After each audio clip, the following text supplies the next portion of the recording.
Hi friends, आज मैं एक लैक्सेटिव सस्पेंशन का रिव्यू करने जा रहा हूँ। कब्ज रोग को दूर करने के लिए इस मेडिसिन को लेने की एडवाइस की जाती है। बोलेक्ट ओरल सस्पेंशन ब्रांड नेम से यह मार्केट में उपलब्ध होता है। बोलस फार्मा प्राइवेट लिमिटेड के द्वारा इसका प्रोडक्शन किया जाता है। कीमत की अगर बात करें तो 170 ml की एक बॉटल मार्केट में 95 रुपीज़ की उपलब्ध होती है। फ्रेंड्स, अगर अभी तक आपने मेरे चैनल को सब्सक्राइब नहीं किया है तो प्लीज़ चैनल को सब्सक्राइब कर लें। बेल आइकन को भी प्रेस करें ताकि आने वाले सारे वीडियोस के नोटिफिकेशंस आपको मिल जाएं और आप मेरा कोई भी वीडियो को मिस ना करें। अगर आपने इस प्रोडक्ट को इस्तेमाल किया है तो आपके क्या क्या एक्सपीरियंसेस रहे हैं कमेंट सेक्शन पर लिखकर ज़रूर बताएं। आइए फ्रेंड्स, वीडियो को शुरू करते हैं। सबसे पहले देखते हैं इसके कंपोजिशन के बारे में। तो फ्रेंड्स, इसमें sodium picosulphate 3.33 milligram, liquid paraffin 1.25 millilitre और मिल्क ऑफ मैग्नीशिया 3.75 मिलीलीटर की मात्रा में उपलब्ध होता है। अब देखते हैं फ्रेंड्स इसके कुछ वैकल्पिक ब्रांड्स के बारे में। तो फ्रेंड्स, लेक्सोविच लैक्सेटिव ओरल सस्पेंशन, जिसे स्प्रेंजा विटा फार्मास्यूटिकल्स LLP के द्वारा बनाया जाता है। Fexit plus oral emulsion sugar free, इसे स्टेनकैम मॉलिक्यूल्स प्राइवेट लिमिटेड के द्वारा बनाया जाता है। एसोलेक प्लस ओरल सस्पेंशन, जिसे Acumentis health care private limited के द्वारा बनाया जाता है। पीकूल प्लस ओरल सस्पेंशन, जिसे नेक्टर बायोफार्मा प्राइवेट लिमिटेड के द्वारा बनाया जाता है। और Goodlax plus laxative peppermint sugar free flavour, जिसे मैनकाइंड फार्मा लिमिटेड के द्वारा बनाया जाता है। फ्रेंड्स, मार्केट में मिलने वाले सेम कंपोजिशन के साथ उपलब्ध ये कुछ ऐसे डिफरेंट ब्रांड्स होते हैं जो आप इस मेडिसिन के न मिलने की स्थिति पर परचेस कर सकते हैं। आपको इफेक्ट सेम मिलता है क्योंकि इनके अंदर का जो साल्ट या मॉलिक्यूल होता है वह सेम होता है। अब देखते हैं फ्रेंड्स इस मेडिसिन के कुछ प्रमुख इस्तेमाल के बारे में। तो फ्रेंड्स, इस मेडिसिन या इस सस्पेंशन का इस्तेमाल कब्ज रोग को दूर करने के लिए किया जाता है। जब कभी आपको मलबद्धता या मलकोष्ठता होती है, जिस समय आपको मल त्याग करने की इच्छा नहीं होती, पेट कड़ा होता है लेकिन आपको या मल त्याग नहीं होता है, ऐसी कंडीशन में इस मेडिसिन को उपयोग करने की एडवाइस की जाती है। इस मेडिसिन के कुछ साइड इफ़ेक्ट की अगर बात करें फ्रेंड्स, तो पेट में दर्द का होना, डायरिया या दस्त का होना, जी मिचलान, चक्कर आना, घबराहट होना आदि इसके कुछ कॉमन साइड इफ़ेक्ट के रूप में नोट किए गए हैं। अब इसको इस्तेमाल करने की अगर मैं बात करूं फ्रेंड्स, तो इसको जब आप ले रहे हो तो आप अपने डॉक्टर की एडवाइस के बाद ही आपको इसको इस्तेमाल करना चाहिए। डॉक्टर के सजेशन के अनुसार, उसके डोज और ड्यूरेशन के अनुसार आपको मेडिसिन का इस्तेमाल करना चाहिए। इस्तेमाल करने से पहले डॉक्टर के द्वारा जो सजेस्ट की गई अमाउंट है उसे नाप लेना चाहिए। मापने वाले कप से मापना चाहिए और उसके पश्चात ही मेडिसिन को पीना चाहिए। इस्तेमाल करने से पहले अच्छी तरह बॉटल को हिला लेना चाहिए।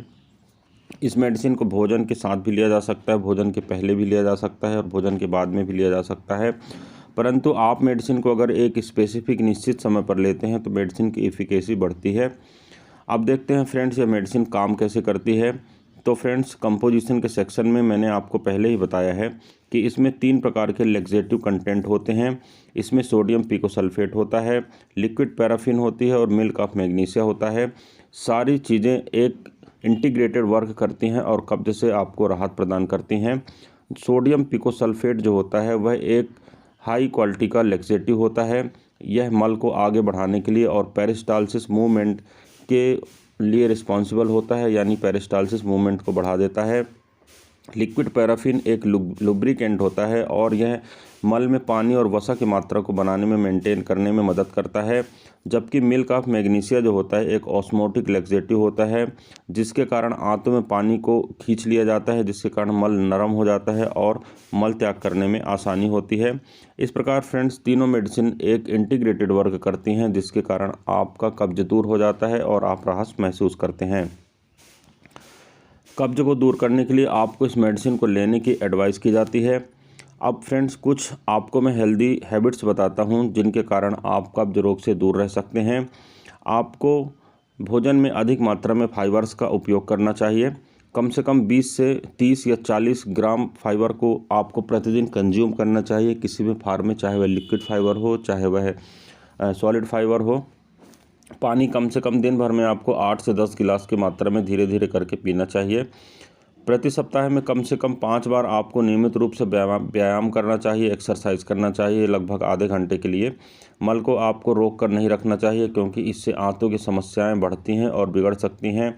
यह दवा आपको सोने से ठीक पहले नहीं लेना चाहिए, उसके थोड़ा पहले ले लेना चाहिए। लंबी अवधि तक मेडिसिन को लेने से आपको बचना चाहिए क्योंकि इसकी हैबिट बन जाती है। अतः जब कभी आपको लक्षण लगे तो ही आप इस मेडिसिन को इस्तेमाल करें। रोज़ इसका अगर आप इस्तेमाल करेंगे तो हो सकता है आपके पेट में भी धीरे धीरे दर्द बनना चालू हो जाएगा। अगर आपको किसी प्रकार का अपेंडिसाइटिस है या पेट में ब्लॉकेज है, किसी भी प्रकार के ऐसे कुछ साइन सिम्टम्स पिछले रहे हैं तो आपको इस मेडिसिन को बहुत सावधानीपूर्वक इस्तेमाल करना चाहिए और डॉक्टर से इस बारे में उचित परामर्श अवश्य करना चाहिए। इस मेडिसिन को लेने के साथ आपको अल्कोहल का सेवन नहीं करना चाहिए, यह सुरक्षित नहीं है। आपको किसी भी प्रकार के कॉम्प्लिकेशंस हो सकते हैं। गर्भावस्था में अगर आप हैं या ब्रेस्ट फीडिंग करा रहे हैं या गर्भावस्था की प्लानिंग कर रहे हैं तो आपको अपने डॉक्टर से पहले परामर्श अवश्य कर लेना चाहिए।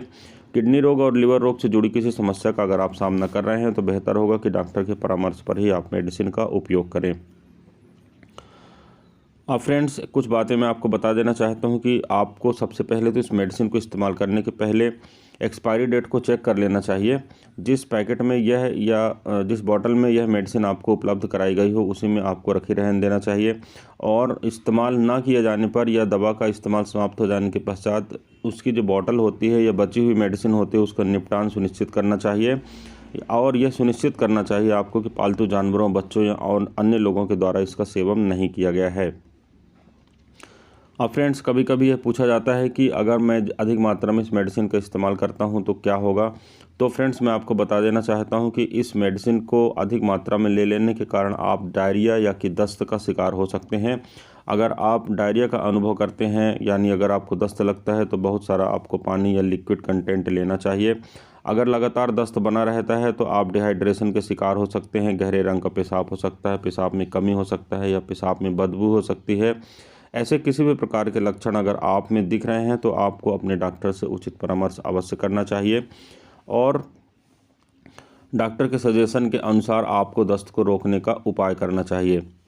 इस मेडिसिन को कभी कभी इस्तेमाल करना चाहिए, रोज़ाना इस्तेमाल करने के लिए यह मेडिसिन नहीं है। आप अगर इस मेडिसिन को रोज़ाना इस्तेमाल करते हैं तो आपकी आदत पड़ सकती है और आगे चलकर आपके लिए हानिकारक हो सकता है।